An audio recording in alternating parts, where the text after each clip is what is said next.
Hello dear students, मैं अर्शला चौहान। आज का मेरा लेक्चर बीएससी फर्स्ट ईयर के लिए है, जिसमें हम फर्स्ट पेपर की यूनिट 4 का एक topic moment of inertia of a uniform circular disc पर बात करेंगे। इससे पहले के लेक्चर में हमने moment of inertia of a uniform thin rod and moment of inertia of a rectangular lamina discussion किया था। आई होप आपने मेरा वो लेक्चर देखा होगा, क्योंकि उन लेक्चर्स के अकॉर्डिंग ही हम इस लेक्चर में भी एक सर्कुलर डिस्क के लिए मोमेंट ऑफ इनर्शिया कैलकुलेट करेंगे। प्रोसेस सारी एज इट इज़ होगी, जैसे हमने उन लेक्चर्स में मोमेंट ऑफ इनर्शिया कैलकुलेट किया था एज इट इज़ हम इस बॉडी पर भी moment of inertia same process में सॉल्व करेंगे। सो सबसे फर्स्ट हम यहाँ पे एक सर्कुलर डिस्क कंसिडर करेंगे। ये सर्कुलर डिस्क है जिसके सेंटर ऑफ ग्रेविटी से एक एक्सिस पास हो रही है। यदि हम इस डिस्क का ये ऊपर का एरिया देखें तो ये मैंने यहाँ पर अलग से शो किया है। ये इस सर्कुलर डिस्क का ऊपर का एरिया है जिसकी रेडियस है कैपिटल आर, एंड जैसे ये एक्सिस इसके प्लेन के परपेंडिकुलर पास हो रही है एज इट इज़ इसमें ये एक्सिस कुछ यहाँ से पास होगी जो इस तरह से परपेंडिकुलर होगी, जो सेंटर ऑफ ग्रेविटी ओ से जाएगी। अब इस डिस्क का जो मास है वो कैपिटल एम है, radius capital R and centre of gravity O है।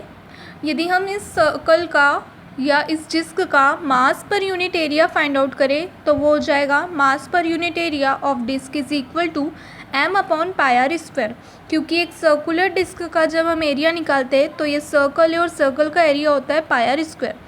रेडियस हमारे पास कैपिटल आर है, सो ये हो जाएगा m upon pi capital R square, equation first. अब हम यहाँ पे इस सर्कुलर डिस्क को बहुत सारे अलग अलग रिंग से मिलकर बना मानेंगे।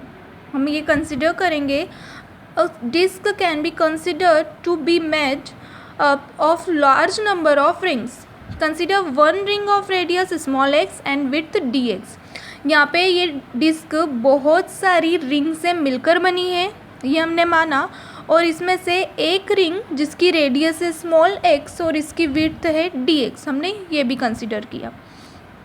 सो अब यदि हम इस रिंग का एरिया कैलकुलेट करें तो रिंग का एरिया हो जाएगा area of the ring is equal to circumference into width. मतलब यदि हम इस रिंग का क्षेत्रफल निकालें तो वो उसके परिधि और उस रिंग की चौड़ाई के मल्टीप्लाई के इक्वल होगा। मतलब सर्कमफेरेंस जो परिधि होती है उसके लिए फॉर्मूला होता है 2 पाई आर। यहाँ पर हमारे पास जो रेडियस है वो स्मॉल एक्स है एंड यहाँ की जो विड्थ है, जो मोटाई है, वो डी एक्स है। सो इन दोनों का मल्टीप्लाई ये हो जाएगा 2 पाई एक्स डी एक्स। ये हमारे पास निकला है एरिया ऑफ द रिंग, इस रिंग का क्षेत्रफल। अब यदि हम इस रिंग का मास कैलकुलेट करें, क्योंकि हमें यहाँ पे मोमेंट ऑफ इनर्शिया कैलकुलेट करना है और मोमेंट ऑफ इनर्शिया का फॉर्मूला होता है I is equal to M R square. मतलब हमें इस रिंग का मास पता होना चाहिए, इसलिए mass of the ring is equal to area of ring into mass per unit area of disc. So area of ring अभी हमने कैलकुलेट किया 2 pi X D X into mass per unit area is equal to m upon pi R square. So pi से pi cancel, हमारे पास value हो जाएगी D M is equal to 2m upon R square X D X. यहाँ पर हमने D M लिखा है क्योंकि हमने एक छोटी सी रिंग जो कंसिडर की थी उसका मास निकाला है, इक्वेशन 2। देन अब यदि हम मास पता होने पर और हमें यहाँ पे इसकी परपेंडिकुलर डिस्टेंस भी पता है, क्योंकि सेंटर ऑफ ग्रेविटी से इसकी जो रेडियस है या जो डिस्टेंस है रिंग की वो स्मॉल एक्स है। सो अब हमें मास भी पता है, परपेंडिकुलर डिस्टेंस भी पता है, तो हम इस रिंग का मोमेंट ऑफ इनर्शिया कैलकुलेट कर सकते हैं। So the moment of inertia of the ring about an axis passing through the centre O is equal to D I. क्योंकि हम छोटी सी रिंग का कंसिडर कर रहे हैं इसलिए हमारे पास मोमेंट ऑफ इनर्शिया भी छोटा है, जिसको हमने शो किया है डी आई से। So D I is equal to mass of ring into perpendicular distance square.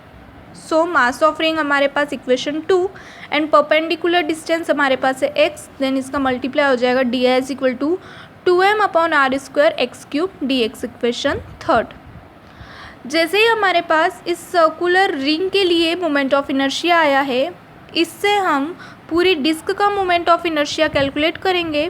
So total moment of inertia due to disc about the given axis can now be obtain by integrating the above expression for the limits of x from x is equal to 0 to x is equal to r. So हमारे पास यहाँ पर जो x की limits है वो 0 to r इसलिए होगी क्योंकि हमारे पास जो सर्कल की रेडियस है वो कैपिटल R है. देन लास्ट लिमिट हमारे पास कैपिटल R एंड जो लोअर लिमिट है वो सेंटर ऑफ ग्रेविटी, मतलब हम सेंटर से कैलकुलेट करें तो उसे हमने 0 कंसिडर किया है. So x is equal to 0 to x is equal to r. Then total moment of inertia I is equal to integration of 0 to r D and D की वैल्यू हम equation third से put कर देंगे. Then जो terms constant है वो बाहर आ जाएगी और एक्स क्यूब का जब हम इंटीग्रेशन करेंगे ये हो जाएगा x to the power 4 upon 4. So r and upper limit and lower limit हम पुट करेंगे r minus 0. Then 2m upon r square r to the power 4 by 4 minus 0. जो भी टर्म्स कैंसिल आउट हो रही है उनको कैंसिल कर देंगे. I इज इक्वल टू हो जाएगा हाफ mr स्क्वायर इक्वेशन 4. ये होता है moment of inertia of a uniform circular disc. अब हम यहाँ पर कुछ अलग अलग केस कैलकुलेट करेंगे. सबसे फर्स्ट हम कैलकुलेट करेंगे अबाउट अ डायमीटर. जो हमारे पास सर्कुलर डिस्क है यदि हम डायमीटर के अकॉर्डिंग कंसिडर करें, अभी हमने रेडियस से लिया था, अब यदि हम पूरे डायमीटर पूरे व्यास की बात करें तो according to perpendicular axis theorem, ये हमारा फर्स्ट केस है. हमारे पास अभी जो हमने मोमेंट ऑफ इनर्शिया कैलकुलेट किया था ये हमने सर्कल के या सर्कुलर डिस्क के परपेंडिकुलर शो किया था. सो परपेंडिकुलर एक्सिस थ्योरम के according I Z is equal to I X plus I Y. अभी हमने परपेंडिकुलर एक्सिस पे निकाला था, जो परपेंडिकुलर डिस्टेंस हमने इस फिगर में शो की है I Z. So I Z की वैल्यू हो गई इक्वेशन 4 से half M R square is equal to. अब यदि हम यहाँ पे आई एक्स और आई वाई देखें तो ये हम पूरे डायमीटर को शो कर रहे हैं. आई एक्स पूरा डायमीटर बताएगा और आई वाई भी पूरा डायमीटर पूरा व्यास बताएगा.